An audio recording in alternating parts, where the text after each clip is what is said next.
The Olympics are a celebration of human triumph, endurance, and glory, but behind the cheers and medals lies a darker story. From blazing summer marathons to icy winter tracks, and even the construction of the grand venues themselves, countless lives have been lost in pursuit of the ultimate dream. These are the untold tragedies that remind us just how fragile greatness can be. If you want to uncover more shocking, true stories from the world of sports and history, make sure to subscribe, hit the notification bell, and drop a comment letting us know which story shocked you the most. The Olympics may be about glory, but the cost is often far greater than we realize. 1960 Rome Olympics.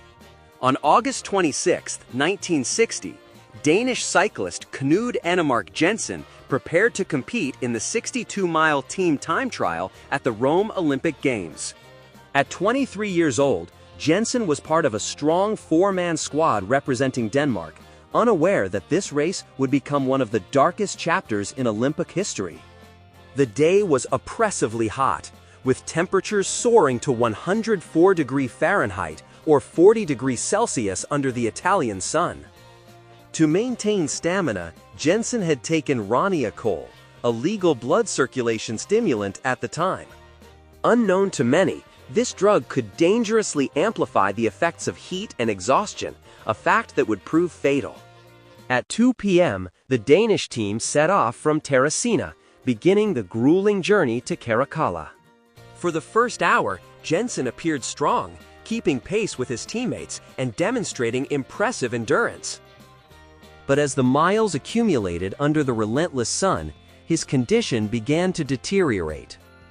The 54-mile mark, with only 8 miles remaining, Jensen's movements became erratic and he showed clear signs of disorientation.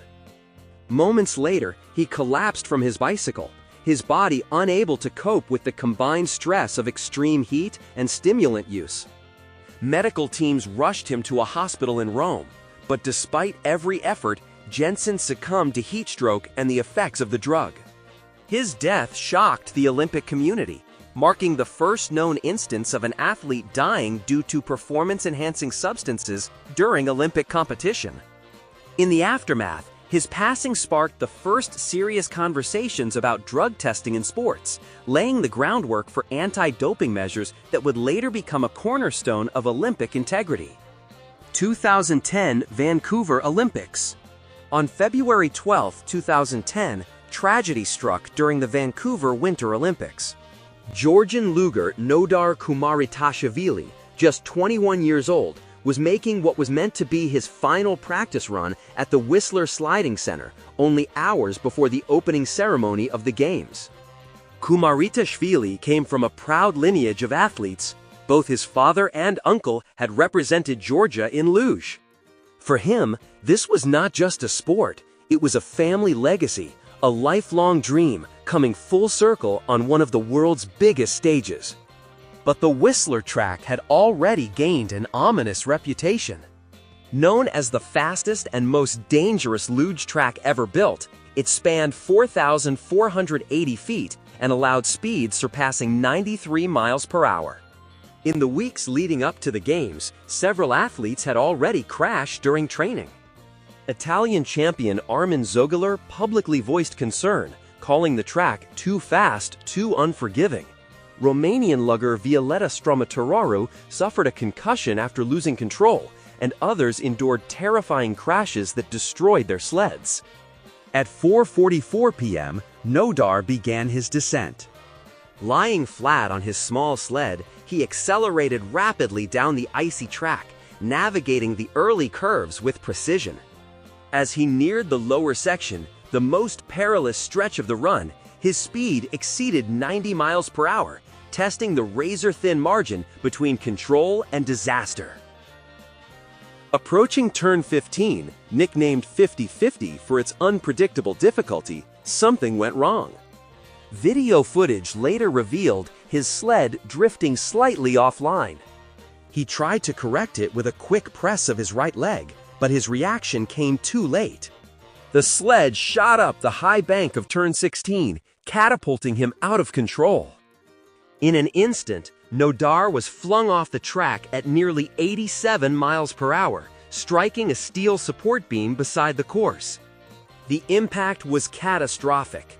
Medical personnel reached him within moments and performed CPR, but his injuries were far too severe. He was pronounced dead at 5:50 p.m., just a few hours before the game's grand opening. In the wake of his death, officials immediately modified the track, raising the walls, installing additional padding, and relocating the starting positions to reduce speeds. Nodar Kumaratavashvili's fatal accident served as a grim reminder that even in the pursuit of excellence, the Olympic dream can carry unimaginable risk. His loss remains one of the most haunting moments in modern Olympic history. 1992 Albertville Winter Olympics.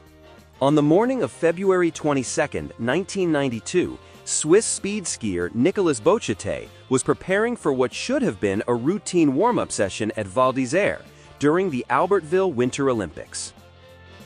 No one could have imagined that within hours, his name would be etched into Olympic history for the saddest of reasons. At 27 years old, Bochete was an accomplished athlete, participating in a demonstration event for speed skiing, a sport where competitors can reach breathtaking speeds of over 125 miles per hour or 200 kilometers an hour. Although not among the sport's elite, Bochete was experienced, disciplined, and eager to showcase his skills on the world stage. That morning, the skies were clear and the snow perfectly groomed, ideal conditions for skiing. Instead of immediately heading to the specialized speed track, Bochete and a few teammates decided to take a casual warm-up run on a nearby recreational slope. Unlike their high-speed events, this run was meant to be light and relaxed. But fate had other plans. At approximately 10:30 a.m., as Bochete descended the hill, a snow grooming machine, one of the massive vehicles used to smooth and prepare slopes, was parked on the run.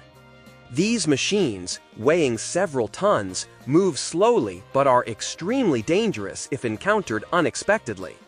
Witnesses later recalled that Bochete was skiing at considerable speed and appeared not to see the vehicle until it was too late. Whether it was a brief loss of focus, a misjudgment of distance, or perhaps a split-second equipment issue, Bochete had no time to avoid disaster. Traveling at tremendous velocity, he collided directly with the rear of the grooming machine. The impact was devastating and instantly fatal. His sudden death sent shockwaves through the Olympic Village. The tragedy prompted officials to reassess athletes' safety during demonstration events, introducing stricter regulations regarding slope access, equipment standards, and coordination between athletes and maintenance crews. What was meant to be a day of thrilling spectacle turned into a heartbreaking reminder of the fine line between triumph and tragedy in high-speed winter sports. Athens 2004 and Rio 2016 Olympic construction tragedies. The pursuit of Olympic glory is not limited to athletes. Countless workers labor behind the scenes to build the venues that make the games possible. Unfortunately, this pursuit has sometimes come at a tragic human cost. In Athens 2004, the rush to complete state-of-the-art facilities led to dangerous working conditions. On March 15, 2004, Demetrius Antonopoulos, a 45-year-old worker, fell 100 feet from the roof of the Olympic Stadium while installing lighting equipment after a safety cable failed. Shortly afterward, Nikos Georgiou, a 38-year-old crane operator, was killed when his crane collapsed while lifting steel beams for the aquatic center. In total, at least 4 workers lost their lives, with many others seriously injured during the construction of Athens' Olympic venues. Over a decade later, the Rio 2016 Olympics revealed a similar, devastating pattern. Brazilian authorities reported at least 11 construction-related deaths. Among them, Anderson Silva Santos perished in 2013 when a crane toppled at Olympic Park. In 2014, a roof collapsed at Itaquera Stadium, and in 2016, a bicycle path fell into the ocean, killing 2 workers. Investigations pointed to systemic safety violations, substandard materials, and extreme pressure to meet deadlines. These tragedies highlighted the often overlooked risks faced by the thousands of people who build Olympic dreams. They also spurred global calls for stronger international oversight, stricter construction safety regulations, and better protections for workers involved in preparing for the Games. 1912 Stockholm Olympics. On July 14, 1912, a 21-year-old Portuguese runner named Francisco Lázaro took his position at the start line of the marathon during the Stockholm Olympic Games, a race that would soon be remembered as one of the most tragic in Olympic history. Lázaro, a carpenter from Porto, had trained under Portugal's mild climate, never having faced the searing Scandinavian summer heat that awaited him. That day, the temperature soared to 90 degrees F, and the air was thick with humidity, turning the 26-mile course into a blazing path of dust and heat. In a desperate attempt to protect himself from the harsh sun, Lázaro made a decision that would prove fatal. He covered nearly his entire body in a thick coating of beef fat mixed with wax, believing it would act as a barrier against sunburn. Unfortunately, that oily armor trapped his body heat and stopped his skin from sweating, his natural cooling mechanism. When the race began, 89 competitors set off through Stockholm's streets and countryside. Lázaro maintained a steady pace beside runners from Sweden, Finland, and South Africa. The first few miles seemed manageable, but as the afternoon heat intensified, the brutal conditions began to take their toll. By the halfway point, runners were collapsing from exhaustion, and several had to be removed from the race. Lázaro pressed on, though witnesses noticed his movements growing unsteady. The waxy coating on his skin prevented sweat from evaporating, trapping heat inside his body. By mile 18, his breathing was strained and he appeared dazed, classic signs of heat stroke. His body temperature continued climbing until, with only a few miles left to go, he collapsed suddenly near Södertälje, unconscious and severely overheated. Spectators rushed to help, but his condition was critical. Medical teams transported him to Serafimer Hospital in Stockholm, where doctors tried desperately to lower his body temperature. Despite their efforts, Francisco Lázaro passed away the next morning from heat stroke and dehydration. His tragic death marked the first time an athlete had died during an Olympic competition. The incident forced officials to introduce mandatory hydration points and environmental monitoring during marathon events, safety measures still in use today. 1964 Innsbruck Winter Olympics. On January 25, 1964, Australian alpine skier Ross Milne was on the slopes of Paterköffel Mountain near Innsbruck, preparing for a high-speed training run ahead of the Winter Olympics. At just 19 years old, Milne was one of Australia's most promising young talents in alpine skiing, full of potential and ambition. During a particularly fast descent, Milne lost control on the downhill course. Traveling at speeds exceeding 60 miles per hour, he veered off the designated line and collided with a cluster of trees. The impact was immediate and catastrophic. He died instantly. Milne's tragic accident prompted a thorough review of skiing course safety. Officials implemented wider racing corridors, improved protective barriers, and more rigorous course inspections to ensure that athletes could train and compete under safer conditions. These measures have become standard in modern ski racing, serving as a lasting legacy of a promising athlete lost too soon.